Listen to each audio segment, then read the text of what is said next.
వ్యవసాయం దండగ కాదు, పండుగలా చేయాలి. ఇది ఓ నినాదంగా మార్చుకున్నారు కొందరు రాజకీయ నేతలు. కానీ 10 ఏళ్ల తర్వాత కూడా ఇది నిజరూపం దాల్చలేదు. దీనికి లేటెస్ట్ స్టాటిస్టిక్స్ నిదర్శనం. కానీ తాము ఈ నినాదాన్ని నిజం చేసి చూపిస్తామంటుంది కాంగ్రెస్ ప్రభుత్వం. ఇంతకీ తెలంగాణలో వ్యవసాయ పరిస్థితి ఎలా ఉంది, దానిని మెరుగుపరచడానికి ప్రభుత్వం తీసుకుంటున్న చర్యలేంటి ఒకసారి చూద్దాం. మన రాష్ట్రంలో వ్యవసాయం ఎంతమంది చేస్తున్నారు?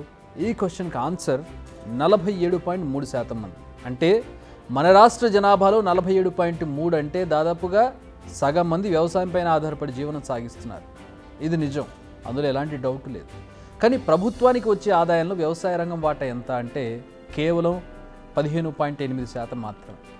సగం మంది వ్యవసాయం చేస్తుంటే కేవలం 15% మాత్రమే దానికి సంబంధించిన ఆదాయం ఎందుకు వస్తుంది? తప్పు ఎక్కడ జరుగుతోంది? వ్యవసాయంపై ఆదాయం ఎందుకు పెరగడం లేదు? దీనికి కారణాలేంటి? నిజానికి చాలామంది వ్యవసాయమే చేస్తున్నారు, కానీ చాలామంది మూస ధోరణిలోనే వ్యవసాయం చేస్తున్నారు. వినడానికి కఠినంగా ఉన్న ఇదే నిజం. చాలామంది రైతులు మూస పద్ధతిలో, అంటే ఒకటే పద్ధతిలో వ్యవసాయం చేస్తున్నారు.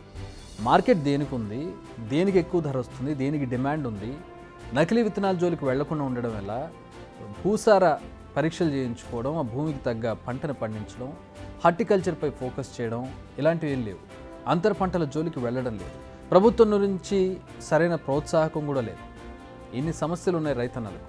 కానీ ఇకపై వీటన్నింటిపై ఫోకస్ చేస్తామంటోంది కాంగ్రెస్ ప్రభుత్వం.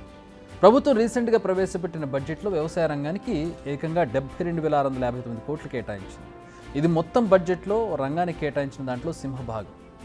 ఏ పనైనా ఆగవచ్చు, కానీ వ్యవసాయం ఆగొద్దనేది ఓ మాట. దీనికోసమే రుణమాఫీ చేస్తోంది ప్రభుత్వం. రైతు భరోసా, పంట బీమా, రైతు కూలీల సంక్షేమం, వరి పంటకు బోనస్తో పాటు రైతు నేస్తాన్ని కూడా అమలు చేస్తోంది. అంతేకాదు ఇందులో హార్టికల్చర్కి ఏకంగా 737 కోట్ల రూపాయలు కేటాయించింది. అంటే ఉద్యాన పంటల సాగును ప్రోత్సహించాలని నిర్ణయించింది. ముఖ్యంగా ఆయిల్ పామ్ సాగు రైతులకు ఎక్కువ ప్రోత్సాహకాలు అందించాలని డిసైడ్ అయింది.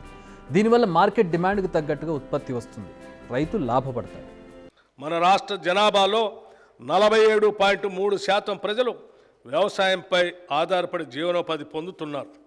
కానీ మన రాష్ట్ర ఆర్థిక రంగంలో వ్యవసాయ మరియు సంబంధిత రంగాల వాటా 15.8% మాత్రమే.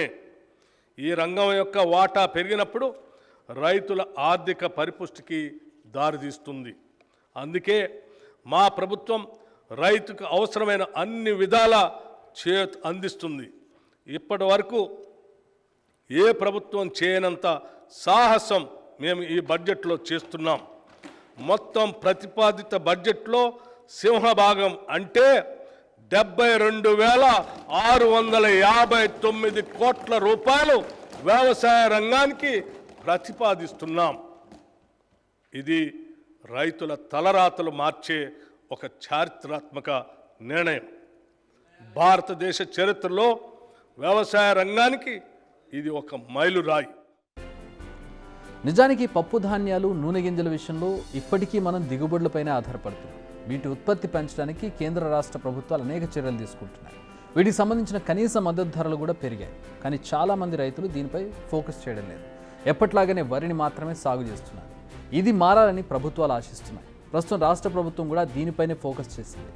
రైతు రుణమాఫీతో ఆర్థిక భారాన్ని రూపుమాపుతోంది. రైతు భరోసాకు కూడా నిధులు కేటాయించింది. ఆఖరికి భూమి లేని రైతు కూలీలకు కూడా ఏడాదికి 12,000 అందిస్తామని. అట్ ది సేమ్ టైం నకిలీ విత్తనాలను అరికట్టడమే కాదు, అత్యాధునిక పద్ధతుల్లో వ్యవసాయం చేసేందుకు రైతుకు అండగా ఉంటామని చెబుతోంది ప్రభుత్వం. బిగ్ టీవీ అవుట్లుక్ కథనాలు నచ్చితే వెంటనే బిగ్ టీవీ ఛానల్ ను సబ్స్క్రైబ్ చేయండి.